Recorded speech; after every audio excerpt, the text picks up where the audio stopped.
alle sammen, og velkommen til endnu en video her på min kanal. I dag skal vi lave sådan en 3D formbloks. Jeg har lavet 3 andre af dem, og så har jeg lavet 4 tiger og 1 hest. Så det her er min 4. abe, jeg er i gang med at lave. Så I får at se mine 3 aber her til sidst, så jeg tænker lige at vende lidt tilbage, når jeg lige har fået åbnet den her. Og taget alt ud på bordet. Nu har jeg fået åbnet den, så her, sådan her ser den ud, og så bagpå, så er det sådan, det er ikke sådan en brugsanvisning, men det er sådan noget, man skal kigge bagpå. Så viser den alt. Den her bruger jeg til skrald, for jeg har allerede åbnet en her, som jeg kan se på. Så det der faktisk er i, det er sådan en gul en her. Det er sådan noget, man skal tage ud. En gul en til at bygge alt muligt. Og så har jeg også, så er der også nogle tænder. Ja, nogle tænder der. Og så er der også, og så er der også, der. Så er der også sådan en, jeg skal ikke på lyset. Sådan en der, det er kroppen her, og så nogle ben her. Og så har jeg en til. Det her, den sidste her. Det er også bare aluminium til at bygge med. Og så springer man de der huller, de her, små nogen ud. Og så er der sådan nogle kugler her til at sætte dem fast sammen med. Så ja, jeg tænker lige, at jeg vender tilbage her, når jeg lige har fået hoppet dem ud, som jeg skal bruge nu her i hvert fald. Nå, nu har jeg lige taget de der ud, de ting, som jeg skal bruge. Det er sådan en abekrop her, så skal vi lige have brækket alle de her huller ud. Eller de der dutter ud, og dem skal man ikke bruge til noget, så dem kan man bare smide ud. Men jeg tror, man gerne vil gemme på dem. Det er jo sjovt. Det er i hvert fald meget sådan, hvordan skal man forklare det? Sådan pude? Nej, sådan noget, jeg ved ikke, hvordan jeg skal forklare det. Sådan noget flamingo-agtigt, ikke? Og så her, den her, så kan man lige pille sådan en lille af. Og så her, den her viser, at jeg skal putte den ind sådan her. Så den her og den der, det propper vi lige ind. Og så den næste er, den siger, vi har brug for nogle orange her. Så jeg skal lige have brækket alle de her ud i de samme forme, og så skal vi sætte dem på dem her. Så det vender lidt tilbage, når jeg lige har fået gjort. Nu har jeg fået gjort sådan her. Så det er sådan lidt ligesom stor mellem, mindre mellem og lille. Så nu starter vi med den forrest eller øverste her, som der skal sidde her. Sådan her. Sådan her. Og så tager vi den anden mellem. Sætter den her på. Man kan selvfølgelig lige måle, hvis man ikke lige kan se det. Så skal vi lige sætte den på sådan her.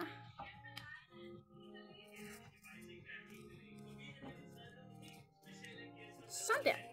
Så det her det er faktisk maven på den. Hvis man også godt kan se det der. Det er maven på den her. Man kan ikke se det så godt, men det er det i hvert fald. Så den her, den skal vi lige beholde hele tiden. Og nu her i den næste her, der skulle man bruge sådan en. 2 sekunder. Sådan en der. Sådan en der, så den propper jeg også lige ud. Og så har jeg brug for 2 kugler. Sådan nogle, der hænger sammen i hinanden. Sådan her.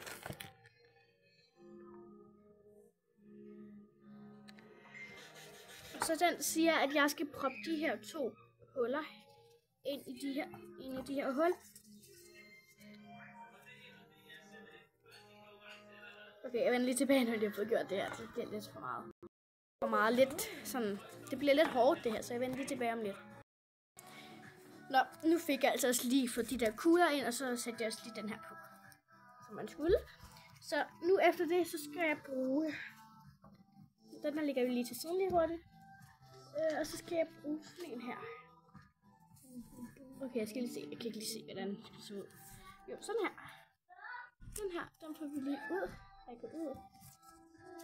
Og det gør ikke noget, at det der rest her, det skal man også smide ud bagefter.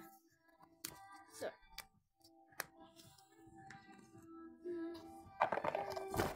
Godt.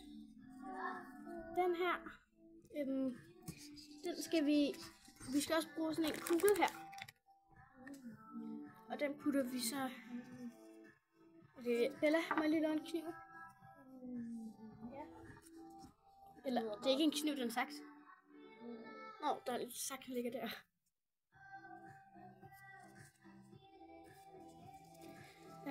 Hej, så spændende, jeg kan så... Nogle gange, når det er, der er sådan her. Hvis det her det ikke gider lige gå væk, så må man godt lige skære det, fordi man skal ikke bruge det her til noget. Så kan man lige selvfølgelig lige bruge noget tid på det her, fordi det tager altså lige lidt tid.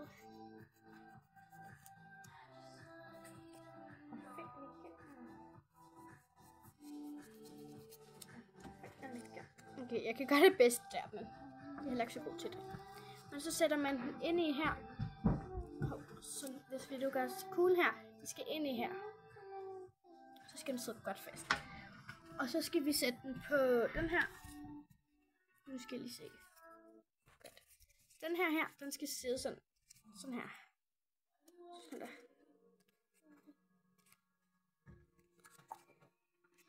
Sådan der. Fordi det er sådan til armene her. Og så hovedet der, men mindre den skal stå sådan her. Det kan jeg faktisk ikke huske. Nå. Det er meget. Ja, så har vi brug for de her igen. Den her. Nu skal jeg lige pille ud.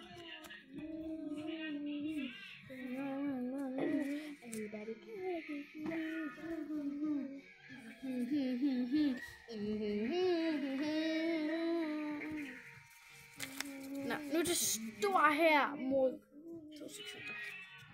Ja, jeg skal lige sætte den på, så kan jeg lige vise det.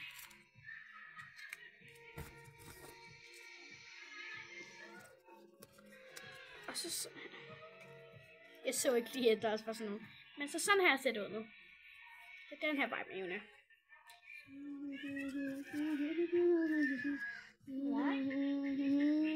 Hvor prøv at tage min hest.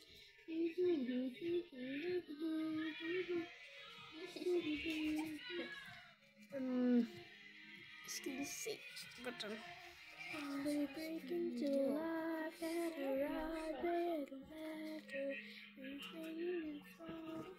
Okay, sådan der. Så jeg skal lige række på.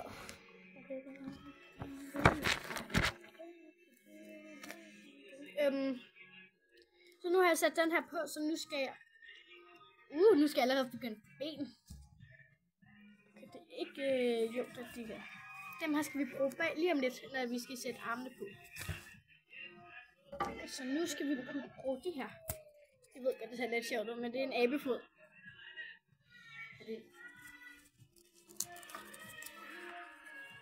Og så skal vi også lige bruge de her ben, og det er selvfølgelig de her ben.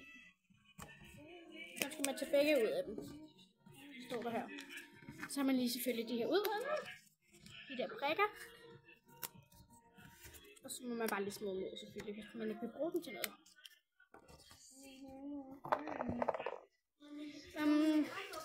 Så sætter man den ned i sådan. Så har man lidt ben her. Ja.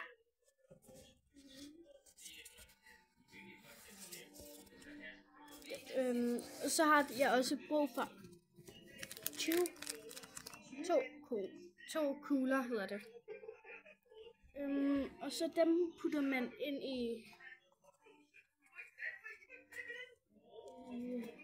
i benet på dem, begge to.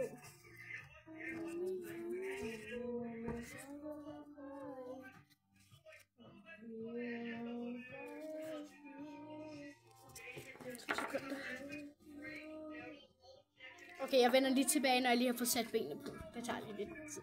Hvis I sætter jeres armene på. Nå, nu har jeg fået sat ben og arm på, så nu ser den sådan her ud. Så hvis jeg ønsker, man bruge de der. Altså.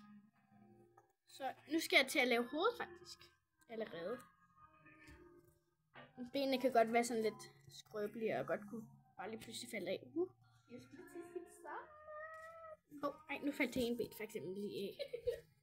Vi dør. Vi affaldt også det af.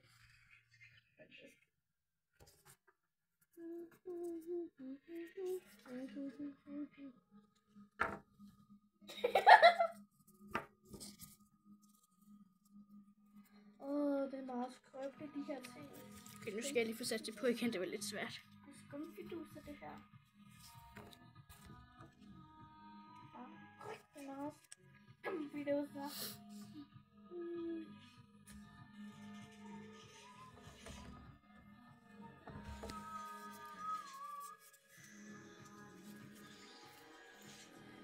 Yes! Jeg fik gjort noget der.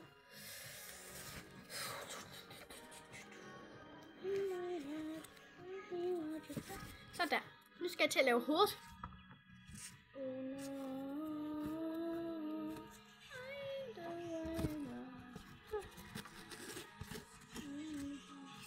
Okay, nogle gange kan det godt være lidt svært lige at sætte den ordentligt, sådan, så den kan sidde. Nå, hovedet. Det skal vi bruge sådan en her. Nej, sådan en her. Sådan en her. Der er bare sådan en 2 ind i, og den kunne man også smide ud. Alt de der små nogle kan man smide ud, mindre man selv vil give dem. Nå, nu har jeg brug for en kugle, og den skal sidde sådan. Sådan her, herinde. Det der hul. Og så skal jeg bruge sådan en her nu. Ikke den der mere. Men sådan det en der nu. Sådan en her nu.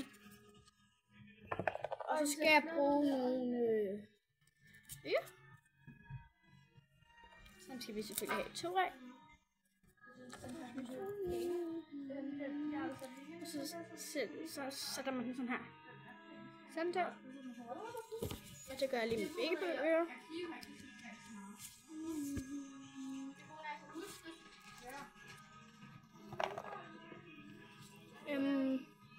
Så skal jeg bruge sådan en her.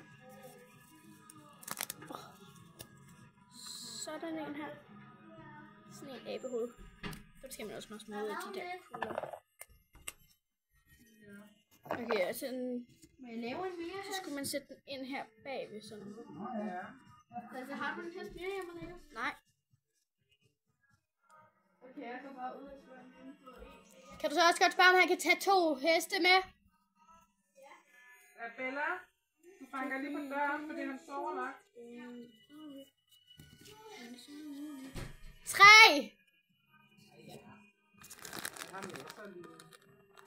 Ja, det var godt. Nå. Og nu skal jeg sætte sådan en til kugle ind i her. Ikke helt ind. Ikke helt ind til det der. Bare lige sådan halvt lidt. Fordi ellers skal den her jo ikke sidde fast. Så vi skal sætte den ind sådan her. Og så kan man lige holde bagved, sådan, så den ikke bliver skubbet ud.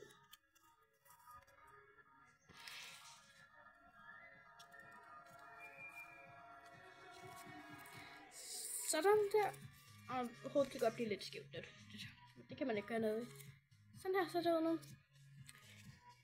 Og så skal vi have de her to øjne. Og så hvis der er nu de der. Prøv at se her. Hvis der er sådan nogle sorte her. Sådan nogle små sorte nu. Hvis de ikke kan komme ind her, som der tit nogle gange de kan, så kan man bare lige tage en kniv her. Og så kan man bare lige selv dreje den rundt. Så det.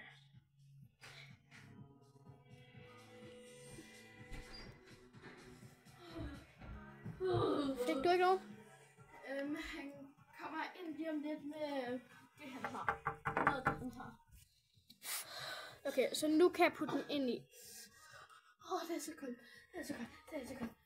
Det var sne derude, Bella. Det ved jeg, det er bare sådan her. Det er så koldt. Så der er før jul. Men det skal nok heller ikke blive for stort, så det der sorte tænkes heller ikke lige. Hvad er klokken? Må jeg være klokken? Okay, så når jeg gør det her, så sætter jeg den sådan helt lige ind. Også lige med kænden. Så nu har den et hoved her, eller et hoved, et øje, mener jeg. Jeg var vågen til klokken 6. Okay, det ser lige lidt dumt ud.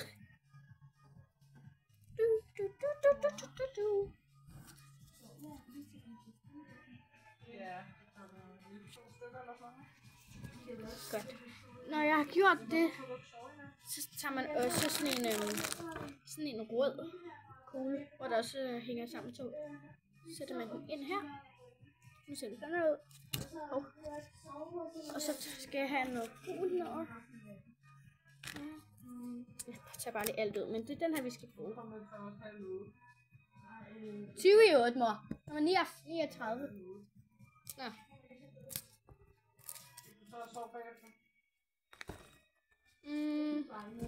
den her, så gør vi lige sådan der. De der ud, og så skal vi også lige have den her. Vi er faktisk ved at være færdige med den abe der. Den lille abekat.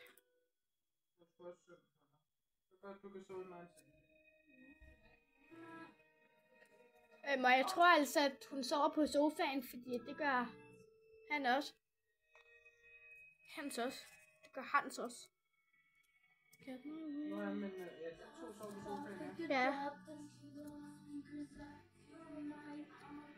Det er lidt farligt med en kniv ved ansigtet.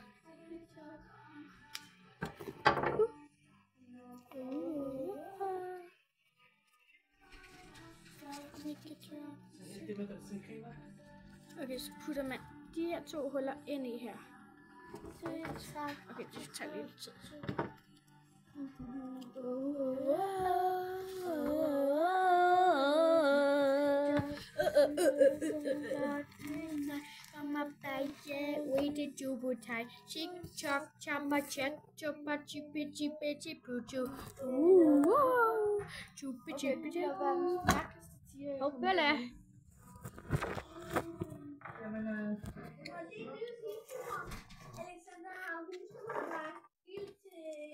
Okay, sådan her. Så skal man bruge det hvide nu. Her. Man kan enten vælge, om man vil have med tænder eller uden tænder. Men der skal altså selvfølgelig være tænder for nede, ellers er det ikke en rigtig gorilla.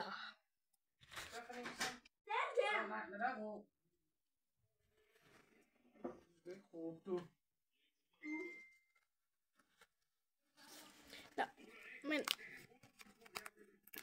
så tager man også den her ud her, og så putter man den ind i abens huller her. Sådan der. Jeg ved, det ser lidt dumt ud. Så sætter man den her lille tingest herned på den røde. Så er der mad. Jeg kommer først. Det er sådan der. Og så kan man selv vælge, om man vil have den her eller den her. Men jeg synes, den her ser pænest ud. Ikke noget med det, synes jeg. Så kan man lige smide det andet ud. Og den her skal man heller ikke bruge til noget.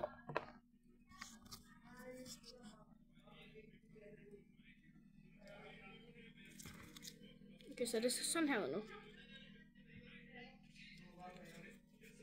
Sådan der. Og et lige hoved. Jeg ved ikke, om der er mere, vi mangler her. Jo, så til sidst her. Der er 2 sekunder, jeg skal lige have alle de der ting af. Der er selvfølgelig nogle firkanter. Så det her, det ligner sådan en nøgle. Men den putter man op her bag. Eller sådan der. Og så skal man lige presse lidt nogle gange. Fordi den er lidt, nogle gange lidt dum.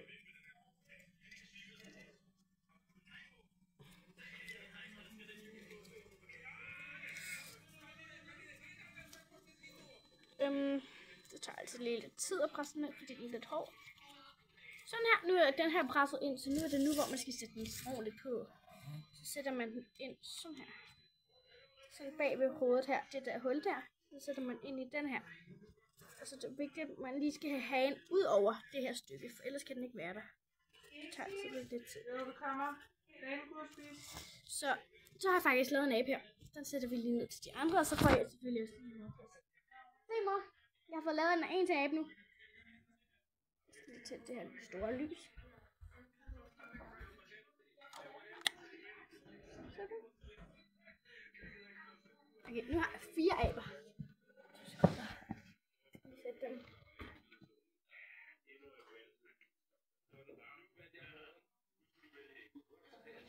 Okay, jeg har 4 aber nu. Lad os se. Jeg har 1 abe, 2, 3, 4, og så sådan her til sammen. Så man kan se det. Jeg har også 4 tiger. Den her skal lige rettes op med hovedet. Men 1, 2, 3, 4. Så jeg håber, man kan se dem alle sammen igen. Og så har jeg 1 hest, så ja. Faktisk alle dem, som jeg har bygget. Så egentlig vil jeg bare gerne sige tusind tak, fordi I så med på den her video. Jeg håber, håber, I kunne lide den, og give den en kæmpe stor like og subscribe hedder det. Jeg håber, I kunne lide den, og så skriv noget i kommentarfeltet, hvis jeg skal lave en til, hvor måske laver en hest eller en til 10'er. Det kan I skrive noget i kommentarfeltet. Men tusind tak, fordi I så med. Så med hedder det. Jeg kan ikke finde ud af at tale i dag. Men så med. Hej.